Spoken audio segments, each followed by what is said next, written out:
IMA का आ गया तो आप ओटीए के पीछे काहे पड़े हो भाई? अब इंटर जब हो जाएगा तो कोई कहेगा कि मैट्रिक का सर्टिफिकेट गायब हो गया। Hi, myself Shubham, UPSC CDSE 1 2022, all India rank 3 air force academy, all India rank 14 Indian military all academy. India rank 3 air force academy, Indian military academy, all India rank 14। Indian military academy, IMA all India rank 14। OTA का rank नहीं आया। OTA में IMA का आ गया तो आप OTA के पीछे काहे पड़े हो भाई? अब इंटर जब हो जाएगा तो कोई कहेगा कि मैट्रिक का सर्टिफिकेट गायब हो गया। देखिए, आप वहां गए ना जहां मेरा जाने का सपना था, यहाँ पे, तो ये वहां गए।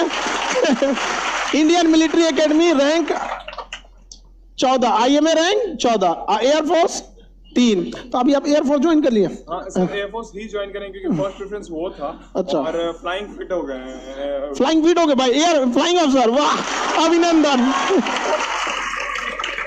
ये तो बहुत बढ़िया बात है। आज सबसे खुशी हो रही है सर कि आपको सामने देख रहे हैं। बताइए किसमें कितना रैंक था आईएमए? हाय, myself Shubham, UPSC CDSE 1 2022, all India rank 3 air force academy, all India rank 14 Indian military academy. और मैं सर के पहले बैच का जो ऑनलाइन आया था 2020 के सितंबर में, पॉलिटी का और ज्योग्राफी का उसका स्पेसिफिक स्टूडेंट हूं। और मैंने भी ना एग्जाम फोकस तैयारी नहीं की थी, मैंने सिर्फ ज्ञान लेने के लिए सर का बैच लिया था कि ज्ञान तो मिलेगा। और वही ज्ञान का नतीजा रहा कि पिछली बार भी परीक्षा में उत्तीर्ण हुआ था लेकिन SSB क्लियर नहीं हुआ था, परंतु इस बार क्लियर हो गया। और सर से हमेशा YouTube पे मोटिवेशन और करंट अफेयर्स, आप लोग सब जानते ही हैं सर का ज्ञान क्या है, तो वही है हमारा। आप एयरफोर्स ज्वाइन कर रहे हैं? हाँ sir, flying officer. Preference sir, love तो हमेशा ओटी है, ऑलिव ग्रीन है सर, इंडियन मिलिट्री एकेडमी, लेकिन फर्स्ट प्रेफरेंस वो था तो वही मिलेगा सर। राफेल आ गया। चलिए बढ़िया। आपका यहाँ पे एक्चुअली क्या है ना, हाँ हाँ हाँ, मिठाई खिलाते हैं क्योंकि दोबारा हम बहुत आर्मी में सिलेक्शन के बाद काफ़ी ज़्यादा प्रोसीजर स्टिक हो जाते हैं, आर्मी मिलिट्री सबके। अब इनको हम क्या बोलेंगे कि अब आगे जाएंगे। अब आपको अगर आईएमए ज्वाइन करते हैं तो आप आने वाले फ्यूचर में, अभी जब आप लोग बूढ़े होंगे तो इनको आप लेफ्टिनेंट जनरल के आसपास में देखेंगे। ये सेना के जिस एज में ये गए हैं, देश के कम से कम इनके ऊपर एक बड़ी जिम्मेदारी होगी आने वाले, जो भी इस एज में जाते हैं लोग, एक यंग एज में। हालांकि अगर आप एयरफोर्स में गए, फ्लाइंग वो उसमें कैटेगरी में हो गए, फ्लाइंग फिट पूरी इंडिया में सबसे टफ मेडिकल अगर किसी को होता है। देखो, मेडिकल तो आर्मी का एनडीए और सीडीएस में टफ होता ही है, हमसे कौन पूछेगा, तूने, हम वही में से छट के आ रहे हैं। लेकिन उनमें भी हम तो मिलिट्री के ही मेडिकल से छट गए थे, आर्मी के, उसमें भी सबसे टफ मेडिकल होता है तो फ्लाइंग का।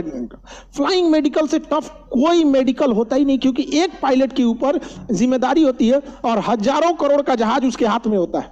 और उसके अलावे जहाज चलता फिरता बारूद है, उसमें कितनी हथियारें हैं, कितना मिसाइल है, उसके अंदर कितना फ्यूल टैंक है। अब पता चला पायलट वहां गया और इसमें बेहोश हो गया, दिक्कत हो जाएगा वहां। और जब वो जाएंगे 6G तक चला जाता है वहां पे। आप देखे होंगे एयरफोर्स के पायलट को हरे रंग का एक सूट पहनते हैं, चेन लगा रहता है, और ठीक से चल नहीं पाते, ऐसे ऐसे चलते होंगे यहाँ पर। उसमें पूरा प्रेशर भरा रहता है वहाँ, उसको लिंक किया जाता है जहाज से।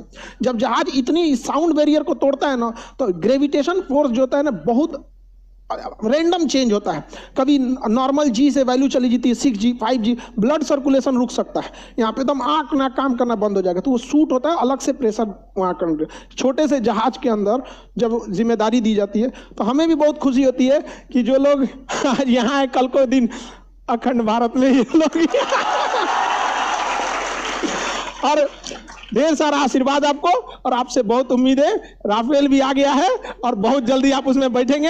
हाइट भी ठीक ठाक है, हाइट बहुत ज्यादा मांगता है, फ्लाइंग वगैरह में हाइट ज्यादा। Patna university, Patna science college के लिए एक और हमारे सीनियर, ऑल इंडिया रैंक 6।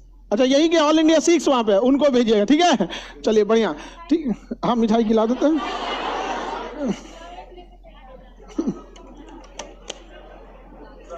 मैं आपको खिलाऊंगा।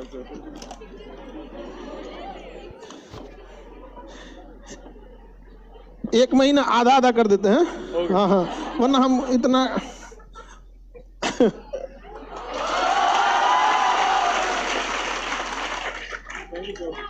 चलिए बढ़िया है। अब बहुत जल्दी हम आपको देखना चाहते हैं एक बार, ताकि कारनामे आपके अखबार में निकले। ठीक है, खुश रहिए, खुश रहिए। ठीक है,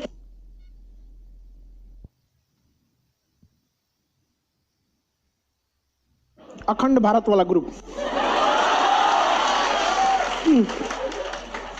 सब अलग अलग ग्रुप है भाई। हाँ, तुमको क्या मजाक लगता है? हाँ, लड़ाई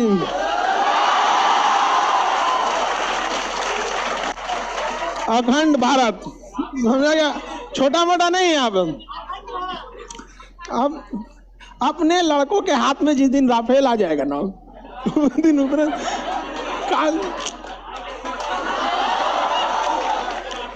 अब कम ही बोलते हैं ना, मीडिया वाला हमारा पीछे पड़ जाता है। आप शांति नहीं चाहते हैं। भारत की अशांति का दुइये को चीज है, उन दोनों को शांत कर दीजिए, हम शांत हो जाएंगे। ये समझ आएगा सर? हम भी बहुत जल्दी आओ, बहुत जल्दी आओ, रैंक होल्ड करके आओ। ऑल ओवर इंडिया में रैंक 3, ये एयरफोर्स में, और मिलिट्री आईए में ऑल ओवर इंडिया रैंक 14। समझ रहे हैं कितना बड़ा रैंक है? सबसे टफ होता है फ्लाइंग मेडिकल पास करना।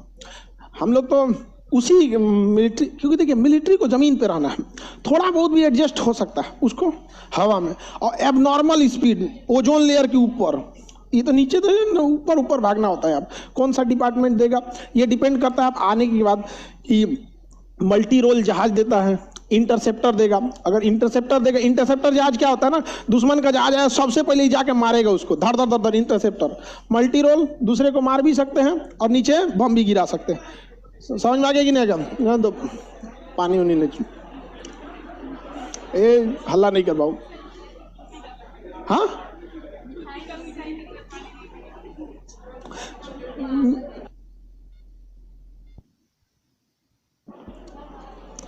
तो एयरफोर्स में ना कई आगे जाके इसको हाइट भी बहुत ज्यादा थी, 6 फीट से तो नीचे लेगा भी नहीं फ्लाइंग में। फ्लाइंग में सबसे ज्यादा हाइट लेता है फ्लाइंग वाले में, वहां पे एयरफोर्स। जैसे अभिनंदन जी का इंटरसेप्टर था यहाँ पे, हम तो सोचेंगे इंटरसेप्टर मिले। इंटरसेप्टर होते हैं सब दौड़ा के पहले मारते हैं, बॉम्बर होते हैं बम गिराते हैं, वो स्पाई वाले होते हैं जासूसी करते हैं, एवॉक्स वाले होते हैं दूसरे जहाजों को रास्ता बताते हैं, निकल निकल निकल, इन्हें से 4 को जहाज ये दौड़ा देने से नीचे। यहाँ पर एवॉक्स वाले होते हैं। हेलीकॉप्टर वाले होते हैं कि नॉर्मल जो छुप छापे रहते हैं उनको मारते हैं सब।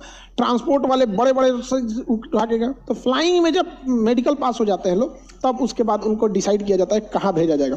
बट जितना हमको अनुभव है, जितने यहाँ पे हिस्ट्री देख देख के, राफेल कैटेगरी। चलिए अभी एक और है ना, रैंक 6 है इनके ग्रुप में, रैंक 6 है, वो भी आ गया। देखिए